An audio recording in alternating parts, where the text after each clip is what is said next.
Hello, how's everybody doing out there? This is Mickey. Well, today I'd like to do a 2025 tips, tricks, and time savers that I use in Lightroom.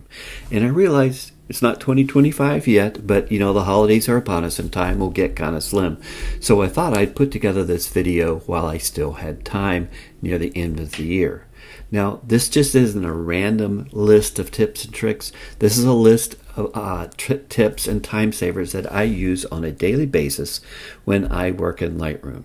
I find that it makes my work more consistent and more time efficient when I use these tips as I process any of my photos. So with that in mind, let's jump right in and get to number one. So in tip number one, this is the solo mode. Now, I know a lot of people know about this, but I was at a conference last month and I actually ran across people that had never heard of solo mode before. So you can never say it enough, and it's that important of a tip that I want to cover it. In case you didn't know, solo mode allows you to see only one panel at a time. In default mode, as we open up panels in Lightroom, you can see they just stack upon each other, and the list can get kind of long and cumbersome.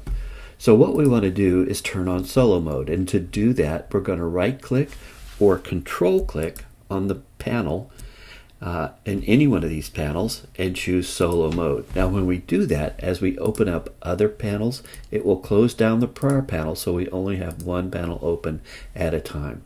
Now if for some reason you do need to have two panels open at the same time, say like we need basic and let's say tone curve, if you hold your option key down and click on that panel, it will open it up at the same time. Now when you do that, it takes you out of solo mode.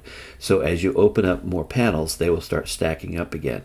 But to get out of solo mode, just hover over that panel, hold your option key down and click again, and that will take it out of solo mode. All right, so now as we look, you can see solo mode is still in effect. You just have to remember, option turns on solo mode, option click turns off solo mode.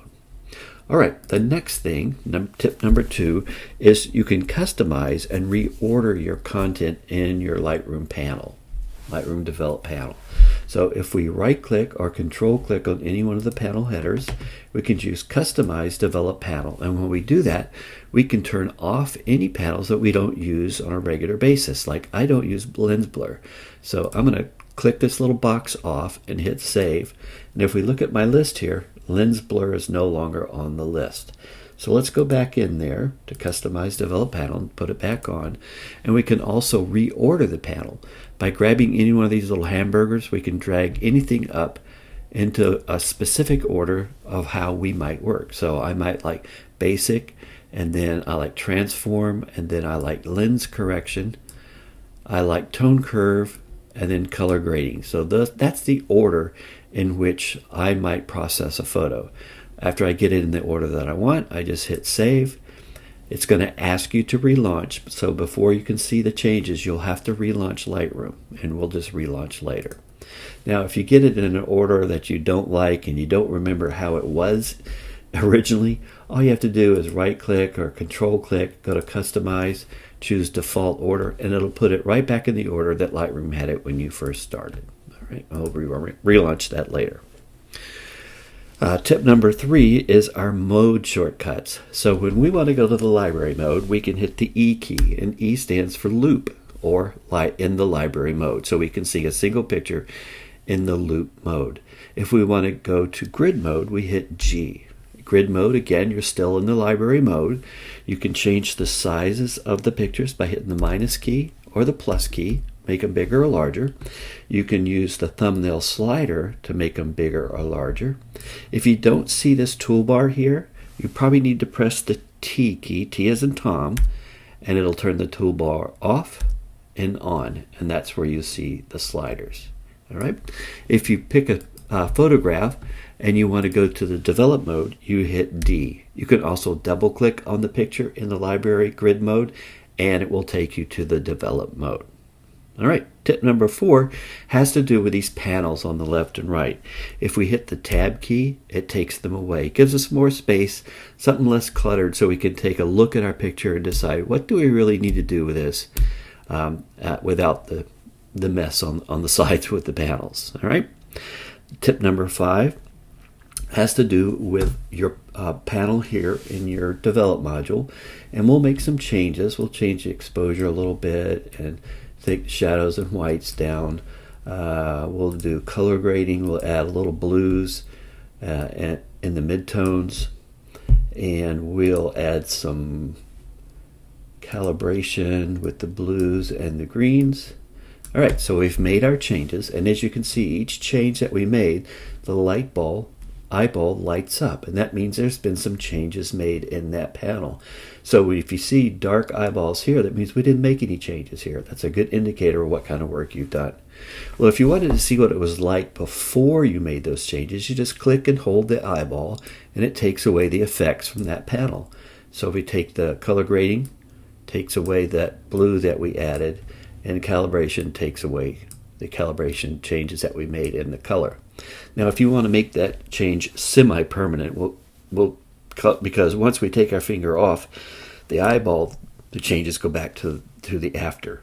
So if we hold our Option key down, we get these little light switches, and if we turn those off, it keeps it permanent. So we now see when we let go of the Option key that it puts a slash across the eyeball, which means that it's off until we hit the Option key and turn it back on.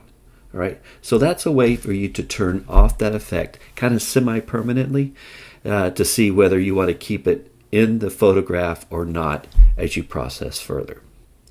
All right, let's go to tip number 6. We're going to hit reset and take these changes out of this, and I'm going to hit the tab to take away the panels.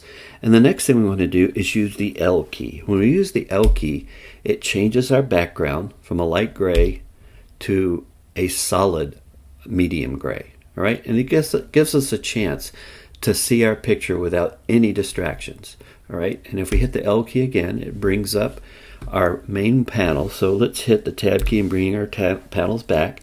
Hit the L key, it kind of lightens everything. Hit the L key again, takes away everything so we can see what it looks like with a solid neutral gray background. We'll hit the L key one more time and brings us back to the normal. Now, if you want a different color background canvas, tip number 7 is right click or control click if you have a Mac and choose any one of these colors. So if you think this picture would look better on a black background, you can then look and see, is this the kind of background that I'm going to be matting this with, or does the colors pop more? And it might make you process it a little different knowing that you're going to be matting this on a black matte in a frame. Now if we hit the L key that we were just talking about earlier, it brings us to that light gray with the panels shaded out, and then back to our gray. So we're only going to be able to see these colors of our canvas when we're on our main screen. You can hit the tab key and take away everything so you can see this on a black background. Right click and we'll go like to a darker gray and see if that looks better. All right, so just right clicking changes your background canvas color so you can get a better look of what it looks like if you're going to mat it with a white matte frame, gray matte, or maybe a black matte frame. Okay, now we're at tip number 8, and tip number 8 is our crop tool. To get to our crop tool, we can click on the crop icon, or you can hit the R key. That brings up the crop tool. You can hit the O key from here to change your different overlays. And there's several, I think about 6 different overlays that you can get.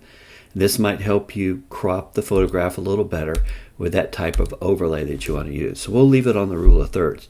But really the most powerful thing to the crop tool is once you've turned on the crop tool, if you hold the Command key down, it will give you the icon for straightening your photograph. So I'm going to go ahead and kind of make this a little crooked. Then I'm going to hold the Command key down, and I'm going to run that line right along the horizon and then release. And when you do that, we'll have a straight horizon. So using the Command key gives you the ability to bring in that little straightening tool. Command, drag across, release, and straighten your horizon. Okay, so let's move to number 9. Now this one I use a lot, and this is to resize my picture so I can look for imperfections or sensor spots or anything like that. There are 2 ways to use this. The first one is holding your Shift key turns your icon into a little magnifying glass. Then you hold your mouse button down and drag left or right to increase or decrease the size. Once you get the size that you want, you release and you click on the area anywhere on the photograph, which brings it back to normal. Then you click on the area you want to zoom into, and it zooms into that area. So if I wanted to come over here to this dock, click here, it zooms in there. If I want to make it even tighter zoom, I hold my shift key down, I zoom in and release, and then I click, takes me to fit size, and then I click on the area I want to see, and it zooms into that portion. All right, so that's with the shift click. The next we can use is our command click. So if I hold my command key down, we get this little box icon, and I draw a box around the area I want to zoom into. Then it zooms in to where that box was surrounding. If I click again, it zooms out. If I click in a new area, it zooms into that. So this allows you to move around the photograph and find those sensor spots and clean them up just by clicking.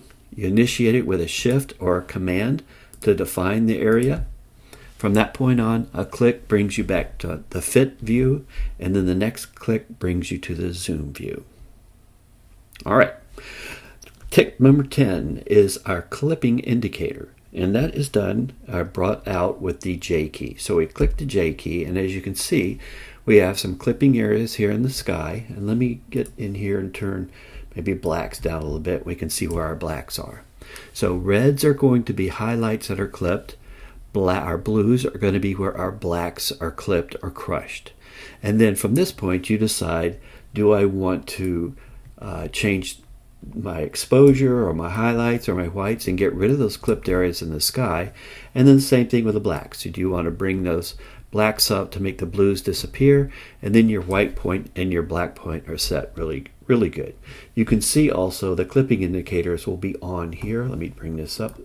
You can see we have areas clipped in highlights, and if we move this back down, we'll see areas that are clipped in dark. So you can turn the clipping indicators off by clicking on these little icons here too, or you can just hit the J key to turn them off, J key to turn them on.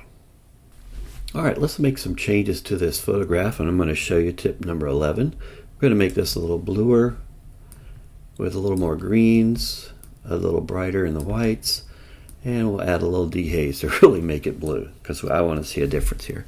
So now we want to compare the difference between what the original photograph looked like and what it looks like now. The simple way is to hit the backslash key. Right? You hold the backslash key and it'll show you before and after, before and after, and it will have a little indicator in the upper right hand corner, after, before, after, before. But if you would like to see it side by side, you can hit the Y key. When you do the Y key, it shows you the before and after side by side. And you can also click on this little icon here, and by doing that, you'll get different versions or different ways to view that. So you have full view, top and bottom, side by side full, vertical side by side, and then horizontal side by side. All right. If you hit the Y key, it turns it off, and you're back to your normal view. All right. Tip number 12 has to do with masking. I'm going to reset this, and for me, I usually do a lot of dodging and burning with a radial mask, and by doing that, say we'll put a radial gradient on, and I'll just put one in this area. This is not going to make much sense, but I just want to show you when you're using multiple masks how much easier it is. Now, if I wanted to put another radial gradient on, I'd have to come up here and choose radial gradient again. But if I hit the N key, it creates a new radial gradient, and I can place it wherever I want. Now, N again, and I can bring in another radial gradient. And each one is separate, so each one has its own controls as far as lighting. All right. Now the N key will bring up another mask of the previous one you used. So if I started out with a radial, the N key brings up another radial, and it continues that way until I change mask type. So now I'll change to a linear, And let's say I want to put a linear at the bottom too. All I have to do is hit the N key, and now I'm set up for a linear here. And if I wanted to put one on the side, I press the N key, and now I can put a linear over here. And as you can see, it's given me 3 different linear masks. So the N key just kind of speeds things along as long as you're using the same mask from the prior mask application. All right.